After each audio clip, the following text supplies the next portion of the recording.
સૌને નમસ્તે. હું સુમન સોલંકી. ફરી આપણે મળ્યા છીએ ધોરણ 1 વિષય હિન્દી સાથે.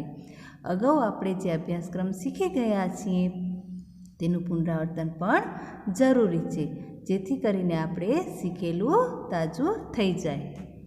તો વિદ્યાર્થી મિત્રો, તમે પણ તમારું પાઠ્યપુસ્તક મારી સાથે ખોલો. એમાં પાના નંબર 35 ઉપર આપણે પુનરાવર્તન 1 જે આપેલું છે તેના વિશે સમજીશું. इना में पहली सूचना है, चित्र को उसके नाम के पहले अक्षर से जोड़ो. एटले के चित्र ने तेना नामना पहला अक्षर साथे जोड़ो. अहींया अलग अलग बधा मूळाक्षरो आपेला छे अने उपर तेना चित्रो आपेला छे. तो चित्र साथे ते मूळाक्षरने आपणे जोड़शुं. पेलुं तमने शेनुं चित्र देखाय छे? घड़ियाळनुं. घड़ियाळनुं देखाय छे ने एने हिंदीमां आपणे घड़ी कहीशुं. તેને આપણે ઘ સાથે જોડશું. પછી બીજું ચિત્ર દેખાય છે છકડાનું. તો હિન્દીમાં પણ આપણે એને છકડો જ કહેશું, એટલે એને આપણે છ સાથે જોડશું.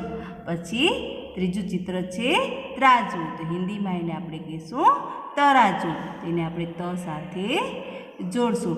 એવી રીતે બીજું ચિત્ર છે કછુઆનું, એટલે કે એને આપણે ક સાથે જોડીશું. પછી તે શેનું ચિત્ર દેખાય છે? ચરખાનું, એટલે કે એને આપણે ચ સાથે જોડીશું. પછી છે ઝરના, તો એને જોડીશું જ સાથે. પછી છે જલેબી, તો એને આપણે જોડીશું જ સાથે. પછીનું ચિત્ર છે કુંડાનું, એને આપણે હિન્દીમાં કહીશું ગમલા, તો એને આપણે ઘ સાથે જોડીશું. પછીનું ચિત્ર છે ખટિયા, તો એને આપણે ખ સાથે જોડીશું. ને છેલ્લે છે ઘોડાગાડી, તો એને આપણે હિન્દીમાં કહીશું ટમટમ, તો એને આપણે જોડીશું ટ સાથે. તો વિદ્યાર્થી મિત્રો, આ બધા જ મૂળાક્ષરોને તમને તેના ચિત્રો સાથે જોડવાના છે. ત્યારબાદ સૂચના છે, ચિત્ર દેખો, उसके नीचे लिखे हुए शब्द पढ़ो और उनमें छूटे हुए अक्षर लिखो. એટલે કે ચિત્ર જુઓ, તેની નીચે લખેલા શબ્દો વાંચો અને તેમાં બાકી રહેલા અક્ષર લખો. અહીંયા ચિત્રો આપેલા છે અને નીચે એના શબ્દો આપેલા છે. અને ત્યારબાદ જ્યાં શબ્દ ખૂટે છે એ આપણે શબ્દ લખવાનો છે. તો પેલું શેનું ચિત્ર આપેલું છે? ઘોડાનું. તો નીચે શબ્દ આપેલો છે ઘોડા, અને એના પછી છે ઘોડા. તો જ્યાં ઘ ખૂટે છે તો એ આપણે ઘ લખવાનો છે. પછીનું છે ઘરનું ચિત્ર. તેમાં ર આપેલો છે, તો આગળ કયો મૂળાક્ષર ખૂટે છે? ઘ, તો આપણે લખશું ઘ. તો એવી જ રીતે પછીનું છે થર્મસનું. તો એનામાં ર મ સ આપેલું છે, તો આગળ કયો અક્ષર ખૂટે છે? થ. તો એવી જ રીતે બીજા આપણે ચિત્રો જોતા જશું અને લખવાના છે. તો આ શેનું ચિત્ર આપેલું છે? ઠઠેરાનું. તેમાં ઠેરા આપેલું છે, આગળ કયો અક્ષર ખૂટે છે? ઠ. તો એવી જ રીતે તમે બીજા બધા ચિત્રો જોતા જજો અને જ્યાં જે અક્ષર ખૂટે છે તમે લખતા જજો. ત્યાર પછીની સૂચના છે, ખાલી જगह में उचित वर्ण लिखकर सार्थक शब्द बनाओ. એટલે કે ખાલી જગ્યામાં યોગ્ય અક્ષર લખીને સાર્થક શબ્દ બનાવો. સાર્થક શબ્દ એટલે કે જે શબ્દનો અર્થ બનતો એવા શબ્દ બનાવવાના છે. તો પેલી ખાલી જગ્યા છે બ, પછી ખાલી જગ્યા, પછી રી. તો કૌંસમાં આપેલું છે ક અને ફ. તો ફ ઉપરથી તો કોઈ શબ્દ બને નહીં. ધારો કે બફરી, તો બફરી કોઈ શબ્દ બનતો નથી. તો ત્યાં શું આવશે? ક. પછી બીજી ખાલી જગ્યામાં છે બ થ, પછી ખાલી જગ્યા અને ખ અને ક. તો હિન્દીમાં આવશે બતખ.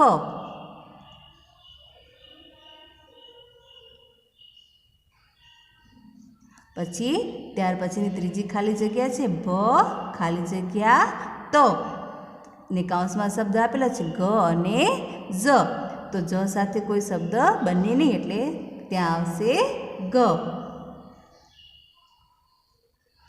એવી રીતે ચોથી ખાલી જગ્યામાં છે ભ ખાલી જગ્યા ન ને કૌંસમાં આપેલું છે ક અને જ, તો ત્યાં આપણે શું લખશું? જ, એટલે કે શબ્દ બનશે ભજન. ત્યાર પછી છે પ, પછી ખાલી જગ્યા અને ડી ને કૌંસમાં શબ્દ આપેલો છે જ અને ગ, તો આપણે ખાલી જગ્યામાં લખશું ગ. છઠ્ઠી ખાલી જગ્યા છે ઘ, પછી ખાલી જગ્યા દ અને ન ને કૌંસમાં આપેલો છે ન અને ર, તો આપણે ખાલી જગ્યામાં જવાબમાં લખશું ર. પછી સાતમી ખાલી જગ્યા છે ક ખાલી જગ્યા સ, તો ખાલી જગ્યામાં શું આવશે? લ. આઠમી ખાલી જગ્યા છે બ ખાલી જગ્યા ન અને કૌંસમાં આપેલો છે ટ અને ઠ, તો ખાલી જગ્યામાં આપણે લખશું ટ, એટલે ખાલી જગ્યા બનશે બટન. તો આવી જ રીતે વિદ્યાર્થી મિત્રો તમને પણ બધી જ ખાલી જગ્યા પૂર્ણ કરવાની છે. ત્યારબાદ સૂચના છે चित्र देखो और उसका पहला अक्षर लिखो, એટલે કે ચિત્ર જુઓ અને તેનો પહેલો અક્ષર લખો. તો નીચે બધા અલગ અલગ ચિત્રો આપેલા છે ને એનો આપણે પહેલો અક્ષર લખવાનો છે. તો ધારો કે અહીંયા પહેલું આપેલું છે ઘરનું ચિત્ર, તેનો ઘ અક્ષર નીચે લખેલો છે. બીજું ચિત્ર શેનું દેખાય છે? કમલનું, તેને આપણે લખશું ક. પછીનું ચિત્ર છે ધનુષનું, તેનો અક્ષર આપણે લખશું ધ. પછીનું ચિત્ર છે જહાજનું, તો ત્યાં આપણે લખશું જ. પછીનું ચિત્ર છે થનનું, તો ત્યાં આપણે લખશું થ. પછી શેનું ચિત્ર દેખાય છે? દરજીનું, તો ત્યાં આપણે લખશું દ. તો એવી જ રીતે તમને પણ નીચેના બધા જ ચિત્રો જોઈ અને તેનો પહેલો અક્ષર લખી અને સરસ અક્ષરે પૂર્ણ કરવાનું છે.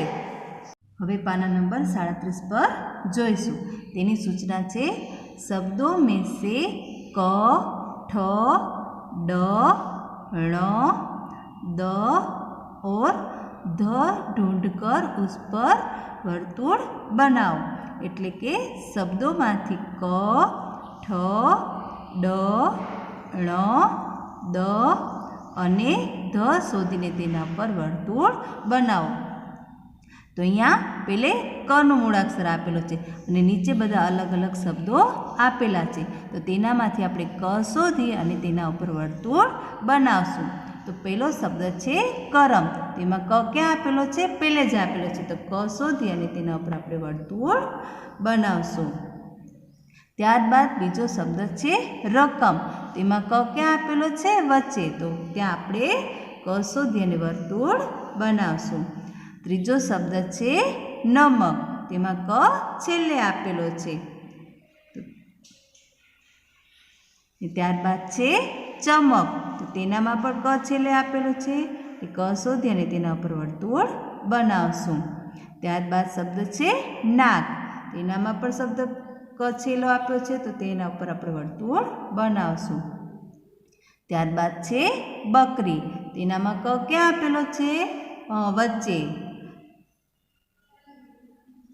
ત્યારબાદ છે સડક, તો તેનામાં ક ક્યાં આપેલો છે? સૌથી છેલ્લે, એટલે આપણે તેના ઉપર વર્તુળ બનાવશું.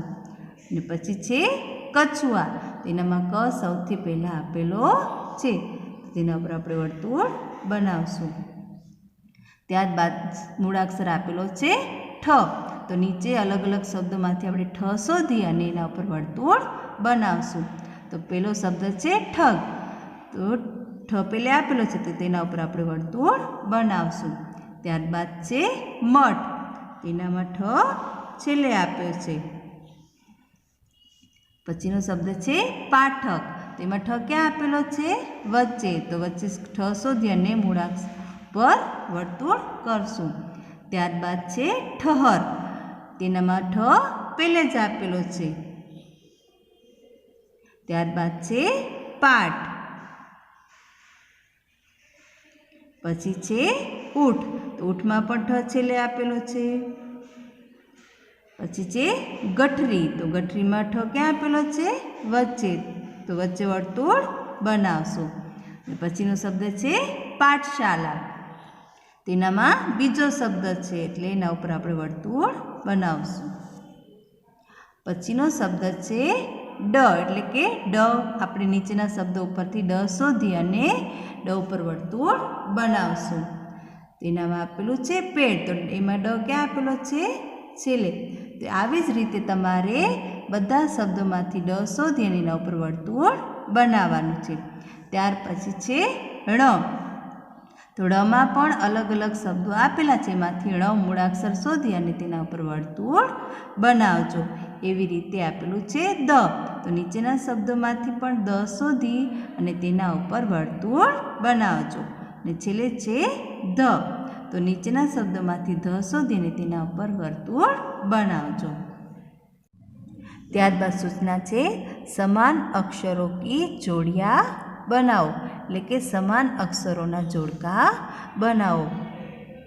અહીંયા અલગ અલગ મૂળાક્ષરો આપેલા છે, એનામાંથી આપણે સમાન મૂળાક્ષરો શોધી અને તેની સાથે જોડવાના છે. તો અહીંયા પહેલે જો ક આપેલો છે તો કની સાથે ક જોડેલો છે. હવે બીજો મૂળાક્ષર કયો આપેલો છે? ખ. તો તમને બાજુની લાઈનમાં જ્યાં ખ દેખાય છે તો તેની સાથે જોડવાનું છે. એવી રીતે ત્રીજો મૂળાક્ષર છે ઘ. તો ઘને શોધીએ. પછી છે ઘ. તો ઘને શોધીને તેની સાથે આપણે જોડશું. પછી આવે છે ચ. તો ચને પણ ચની સાથે શોધી અને જોડશું. અને છેલ્લે આવે છે છ. તો છને શોધીને તેની સાથે જોડશું. એવી રીતે છે જ. પછી છે ઝ. તો ઝને શોધશું. પછી છે ટ.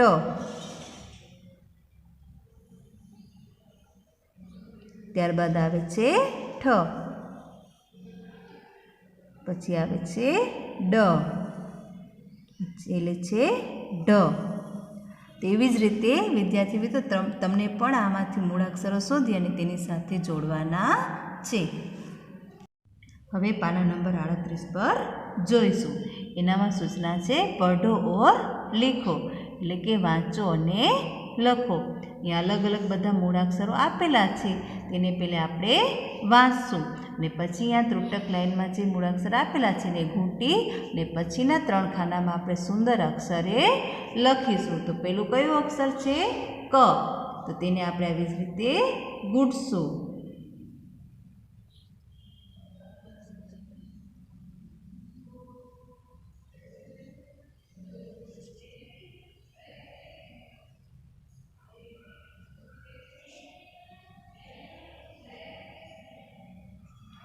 ને પછીના ખાનામાં આપણે એને લખીશું.